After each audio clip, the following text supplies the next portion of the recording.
What's going on, fan fiction family? Welcome back. Thank you for taking the time to come to the channel. I want to thank each and every one of you for the love, the comments, the support. It really means a lot to me. Today, we're going to talk about camping.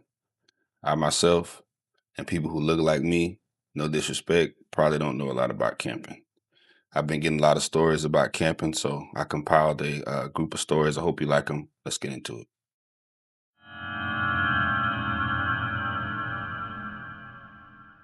My grandfather was 83 years old when my cousin Tanya planned the family reunion camping trip in 2019. He was from Hattiesburg, Mississippi. He moved up to Atlanta in 1962 to get away from down there. He had not been camping a day in his life, and he was not interested in starting at 83. Tanya found a campground in North Georgia. Cabin rentals plus tent sites. 3 days, 2 nights. About 25 of us going. Aunties, uncles, cousins, kids, the whole family. Tanya told Granddaddy he had to come. He was the oldest one left. He looked at her and said, "Baby, what county?"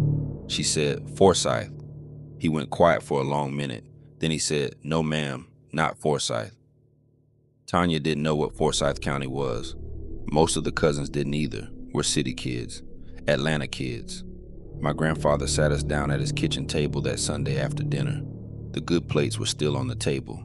The pound cake was still on the counter, he told us. In 1912, white people in Forsyth County violently expelled every single black person in the county, 1,098 of us, in 1 week. They burned our homes. They lynched a man named Rob Edwards. They hung signs at the county line. Forsyth County stayed all white for 75 years after that. In 1968, a group of black school kids on a class trip got surrounded at a Forsyth County campground by white men chanting slurs. Children, on a school trip. In 1987, when the first Civil Rights March tried to enter the county, the marchers were attacked by white residents throwing rocks and bottles. National Guard had to be called in to protect them. My grandfather said in 1987 they finally let a few black families move back in. It's been not even 40 years. That land remembers. Tanya said, "Granddaddy, that was a long time ago. Times have changed." He looked at her. He said, "Baby, I'm 83 years old. Times don't change that fast." Most of us went anyway. My grandfather stayed home in Atlanta. The first day was fine. We set up, we grilled, the kids ran around. We forgot about the warning. The sky over the mountains was the kind of blue you only see in October. The leaves were just starting to turn. Tanya said, "See, Granddaddy was wrong." I want you to remember that nobody answered her when she said that. Second day was different. Around 4 in the afternoon, my cousin Marcus walked down to the campground store to get ice. He came back without it. He said the man behind the counter had looked at him for too long. He said the man had not said hello. He said when Marcus put the ice on the counter, the man had said, "You with that big group up on the hill?" Marcus had said yes. The man had said, "You know we don't get many of y'all out here." Marcus had left the ice on the counter and walked out. My Uncle Dre said it was probably nothing. He said we should keep enjoying our weekend. My Aunt Patrice said we should pack up. They argued about it for an hour. We didn't pack up. That night around 11, 3 pickup trucks pulled into the campground driveway. They drove past every cabin, slow, headlights on bright. They stopped at our group's cabins. They sat there, engines running. For 20 minutes they sat there, white men in the cabs. We could see their faces in the headlight bounce. One of them was wearing a red baseball cap. One of them had a dog in the back of the truck, a big one, pit or mastiff. The dog was watching us through the rear window. They didn't say a word. They didn't get out. They just looked. Then they drove off. Tanya called the campground office. The woman on the phone said, "We don't have control of who drives through." She said it like she had said it before. Uncle Dre stood watch on the porch with my cousin Marcus until the sun came up. They had brought hunting knives. They kept the porch light off so they could see down the dirt road. Around 2 in the morning, my cousin Jalen, he was 8, woke up crying. He said there was somebody outside his window. He said it was a man, and the man was saying his name. Aunt Patrice ran to the window. She didn't see anybody, but the screen on the window was bent, pulled out from the bottom, like somebody had tried to push it in. Around 4 in the morning, Aunt Patrice came out of her cabin shaking. She said somebody had been at the window of the kids' room again, standing in the trees, just standing there, looking in. She had seen him when she got up to check on the babies. She said he was wearing a white t-shirt. He had not moved. He had been there she didn't know how long. By the time Uncle Dre came around the side of the cabin with his flashlight, he was gone. There were boot prints in the dirt under the window, big ones, worn down at the heel. And on the windowsill, drawn in the dirt that had collected there, was a single letter, pressed into the dust with somebody's finger. The letter was N. We packed up at sunrise. We didn't speak, we didn't eat, we just packed. As we were loading the cars, the same gray pickup truck from the night before drove past the campsite. Slow, same driver, red cap. He smiled at us, he waved. Then he drove on down the road. We drove home a day early, 3 cars in a row. Nobody passed anybody. Nobody stopped except for gas. We did not stop in any small towns on the way. Tanya called Granddaddy from the car. She didn't tell him what happened. She just said, "Granddaddy, we should have listened to you." He was quiet for a moment. Then he said, "Baby, I'm just glad you got home." My grandfather passed in 2022. He never said I told you so. The family hasn't planned another camping trip since, and we won't.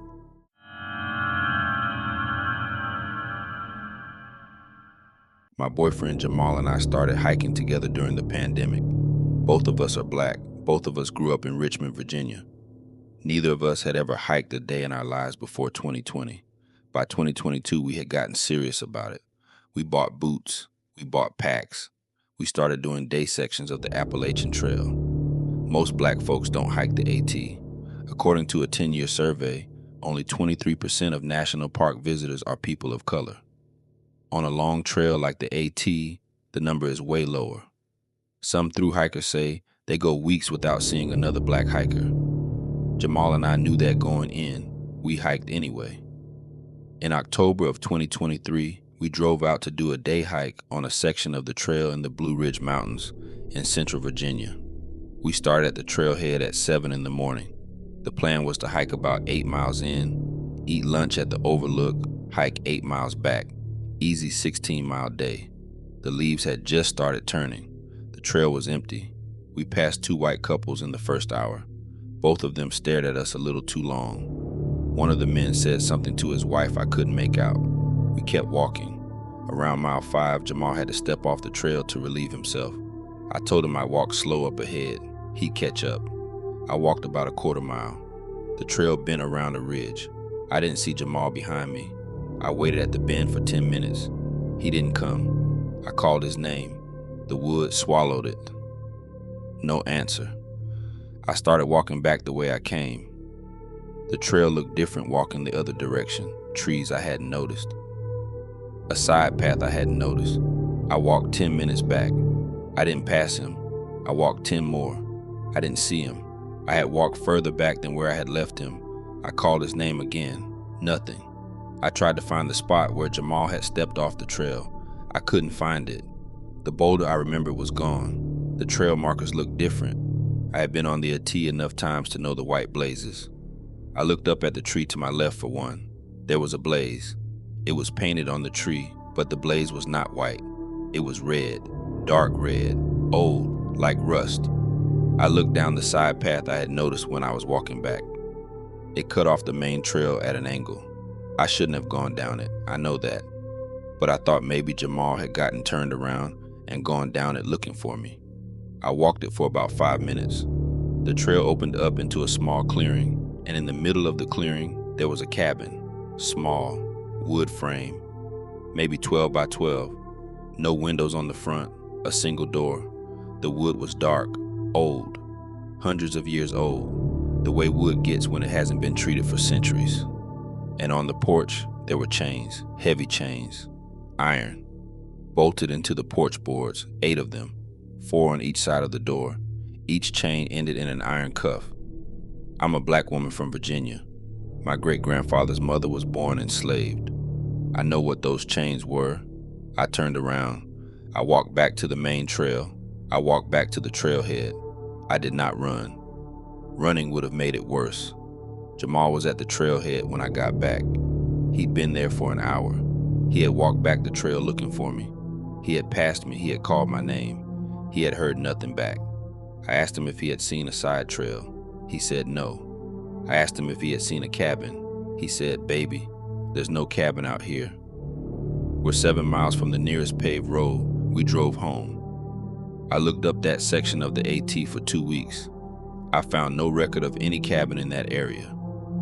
The Park Service map showed no structures within 3 miles of where I had been. I asked an AT through hiker forum about red blazes on the trail. They told me red blazes on the AT mean nothing. The AT only uses white blazes for the main trail and blue for side trails. Whatever I had walked, it was not a side trail of the Appalachian Trail. We don't hike that section anymore. Sometimes I dream about the chains. I think the woods in this country remember more than they let on, and I think they remember us most of all.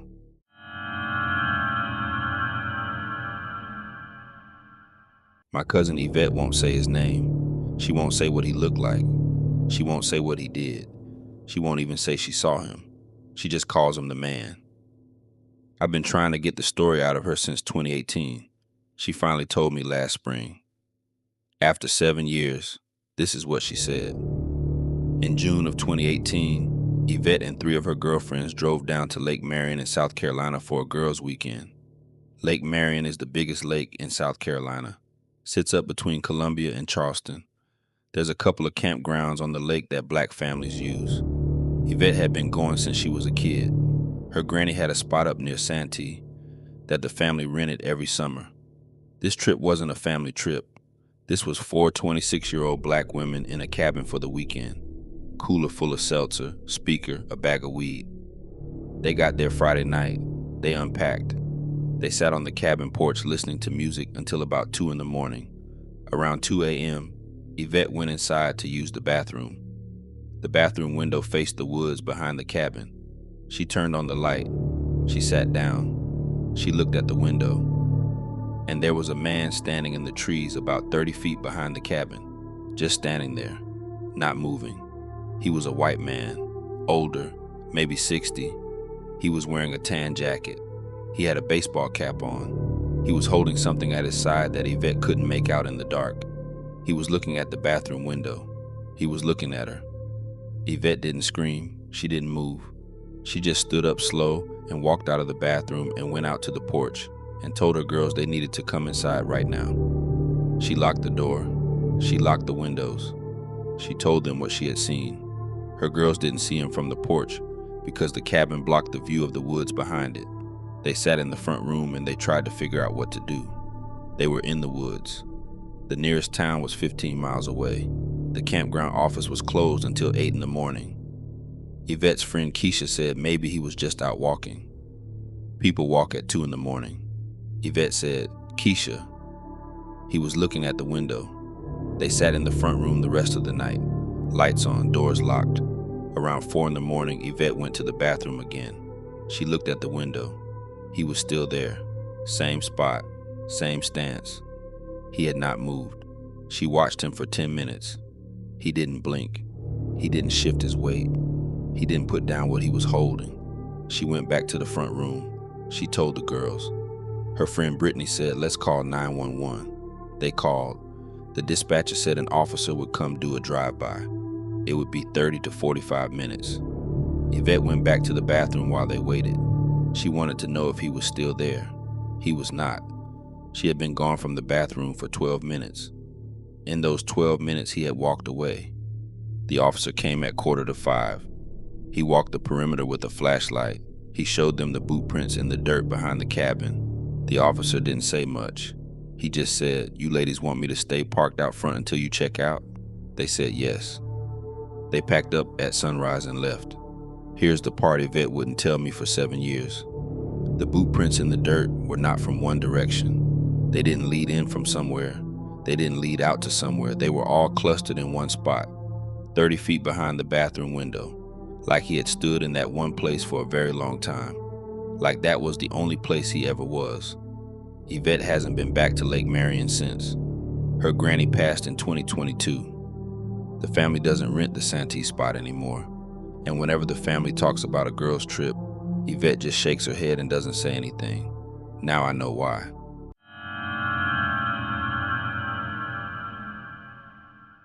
My abuela had 3 rules. 1, don't whistle in the house at night. 2, don't sleep with your feet pointing at the door.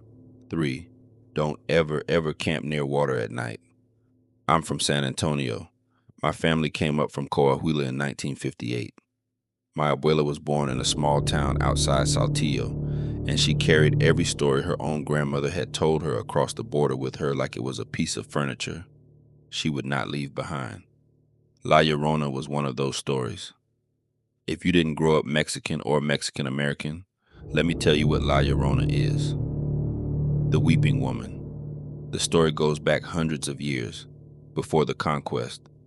Some say she's tied to Cihuacoatl, the Aztec goddess of motherhood and mourning. The version most of us grew up hearing is this: a woman named Maria drowned her own children in a river out of rage or grief after her husband betrayed her. When she realized what she had done, she drowned herself. She was not allowed into heaven. She walks the earth at night, near rivers and lakes and creeks and irrigation ditches, weeping for her children. She wears a long white dress. Her hair falls past her waist. She cries, "Ay, mis hijos, oh my children." Every abuela in our family used La Llorona to warn the kids not to go near water at night. My abuela meant it more than most. In the summer of 2010, when I was 12 years old, my mother decided to take us camping at Garner State Park on the Frio River in the Texas Hill Country. My abuela told my mother not to. My mother told her, the kids need to see a river. They need to be outside. My abuela said, "Mija, not that river, not at night." My mother went anyway. Me, my mother, my tia Lupe, my brother Diego, and my cousin Cesar. 5 of us, 1 tent and 1 camper for Tia and the boys. Garner State Park is beautiful. Limestone cliffs. The Frio River runs cold, even in August. Families have been going for almost 100 years. It's one of the most popular state parks in Texas. Heavily Mexican-American crowd in summer. We got there Friday afternoon. We swam in the river. My mother cooked beans and arroz on the camp stove. My tia played her music on a little Bluetooth speaker.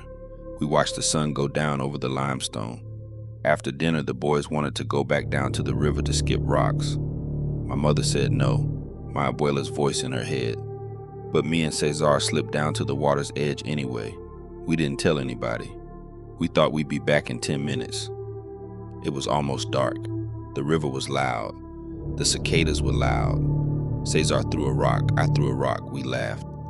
Then the cicadas stopped, all at once, like somebody had hit a switch, and underneath the sound of the river I heard something else, a woman's voice, crying, far away at first, like she was upstream. Cesar grabbed my arm. He said, "Escuchas eso? Do you hear that?" I said yes. The crying was getting closer. It was coming down the river, and then I heard the words, "Ay, mis hijos," 3 times, each time closer. We didn't run yet. We were 12. We didn't know what we were hearing. We just stood at the edge of the water and looked upstream. And about 40 feet up, in the bend of the river, where the limestone wall hangs over the water, I saw her. She was standing in the river, not on the bank, in the water, up to her knees. She was wearing a long white dress, wet, the bottom of it floating around her in the current. Her hair was past her waist, black, wet. Her face was turned down toward the water like she was looking for something in it. And then she lifted her head and she looked at us. I don't remember her face. I don't remember what her face looked like. I just remember she had one. She took 1 step in the river toward us. That's when we ran. We ran up the bank screaming. My mother and my tia were already coming down the path with flashlights because they had realized we were gone. My mother grabbed me. My tia grabbed Cesar. I was crying. Cesar was crying. We couldn't get the words out. My tia said, "What did you see?" I said, "Una mujer en el rio." My mother went pale. My tia didn't ask any more questions. She just said, "Vamos, now, vamos, now." We packed up the campsite by flashlight. We left at 11 at night. We drove back to San Antonio with the kids in the backseat shaking. My mother didn't tell my abuela what happened. She didn't have to. My abuela took one look at her face when we got home and she said, "Mija, ya sabes, now you know." I'm 27 years old now. I haven't been near a river at night since. My abuela passed in 2019. The day after the funeral, my mother and Tia and I went to her house to start sorting her things. In her bedroom dresser, in the bottom drawer under her rosaries, my mother found a folded piece of paper, old. On it, in my abuela's handwriting, in Spanish, was written one sentence: "She comes for the ones who didn't listen."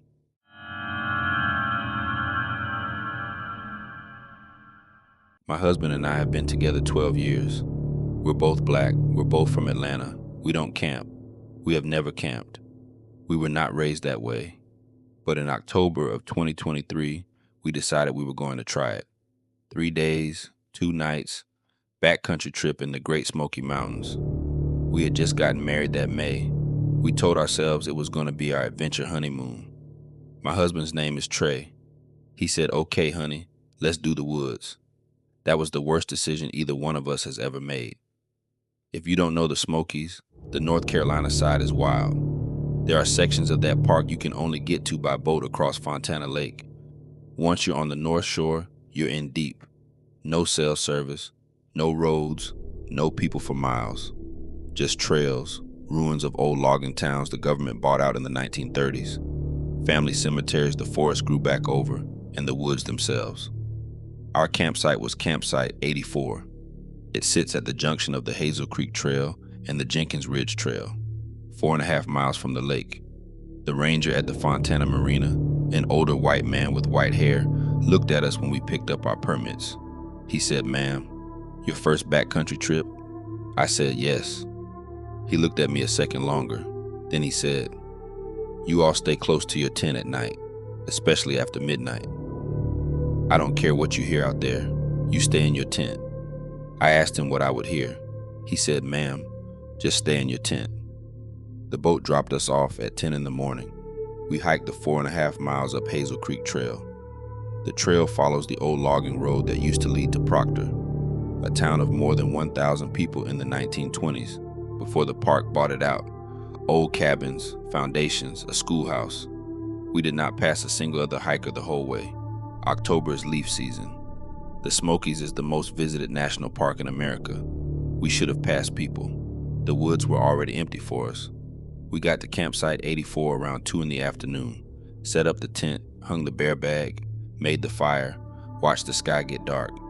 Around 1 in the morning, Trey shook me awake. He said, "Honey, listen." From somewhere down the Hazel Creek Trail, maybe 50 yards from our tent, I heard a man's voice. He was calling my name. Not the way somebody calls a stranger, the way somebody who knows you calls you. Soft, familiar. The voice was Trey's. I looked at my husband lying next to me in the tent. He was looking at me. His mouth was closed. The voice called my name again from down the trail. Same softness, same exact way Trey says it. Trey put his hand over my mouth. He whispered, "That's not me, honey. I'm right here. Don't answer it." We laid in that tent for 2 hours not making a sound. The voice called my name maybe 15 more times. Each time it got closer. Then around 3:30, it stopped. In the morning, Trey wanted to hike up to Bone Valley to see the old cemetery. I told him I did not want to leave the tent. He said, "We have to do something, honey. We can't sit here all day." So we hiked to Bone Valley. Bone Valley Cemetery is up about a mile from Campsite 84. It's a Hall family cemetery, maybe 50 graves, most of them from the 1800s. A lot of children. The forest has grown up around the graves. The headstones are old white slabs of mountain stone, mossed over. Tree was reading the headstones. I was standing at the edge of the cemetery looking back the way we had come. And from the path we had walked up, somebody was walking toward us. A figure, maybe 60 yards off. My voice came out of my mouth before I thought about it. I said, "Trey, come here." Trey came over, and from 60 yards down the trail, a voice that sounded exactly like mine called out, "Trey, come here." The figure stopped walking. We could not see its face. We could only see the shape. Tall, taller than a person should be, standing very still in the trees. Then the figure laughed, with my laugh, the exact way I laugh, the little hitch in my breath at the end. We left the cemetery. We did not run. We circled wide through the woods to get back to campsite 84, got there mid-afternoon. Trey wanted to pack up and hike out before dark. The boat shuttle was not coming back for us until the next morning. Sunset was at 6:30. It was almost 4. We did not have time. We agreed to take turns sleeping. We agreed not to leave the tent for anything. Night 2. Around midnight, it started. From 3 different directions in the woods around our tent, my voice, Trey's voice, and a third voice we did not recognize, a child's voice, a little girl. They were calling each other's names. They were having a conversation. My voice was saying, "Honey, where did you go?" Trey's voice was saying, "I'm over here. Come find me." The little girl's voice was saying, "Mommy, we had not brought a child with us. We do not have children." The voices moved around the tent, slow, circling. Whatever was making them was not in one place. It was walking. It was rehearsing us. Around 1 in the morning, the voices stopped. Then we heard footsteps, bare feet, slow, coming up to the side of the tent, stopping right outside the canvas. A hand, pressed flat against the side of the tent. We could see the shape of it in the moonlight through the fabric. 5 fingers spread out, right at the level of my face. The hand stayed there for a long time. I could hear breathing through the canvas. Then the hand pulled back, and the footsteps walked away. We laid in that tent until the first gray light came through the trees. The second the woods were light enough to see, we packed up. We started hiking back down Hazel Creek Trail. And as we were hiking out, the woods on either side of the trail were quiet. No birds, no squirrels, nothing. Maybe 2 miles from the lake, I looked back. About 100 yards behind us, a figure was following. Same height as the one in the cemetery. Tall, too tall, walking the way a person walks, but not quite right. The arms swinging too smooth. It stopped when I stopped. It walked when I walked. We made it to the lake by mid-morning. The boat shuttle picked us up at noon. The skipper was the same older white man who had checked us in 2 days before. He looked at our faces. He did not ask us anything. As we were walking up the dock with our packs, he said one thing. He said, "You all did the right thing. Most folks don't." He did not tell us what the right thing was. He did not tell us what most folks didn't do. We did not ask. That was 2 years ago. We have not been camping since. We will not be. And sometimes at night, when Trey and I are in bed in our apartment in Atlanta, I will hear him say my name from down the hall, and I will always answer back, "Honey, where are you?" And 9 times out of 10, he says, "I'm right here next to you." I didn't say anything. There is something in those woods on the north shore of Fontana Lake that learned our voices, and I do not think it ever forgot them.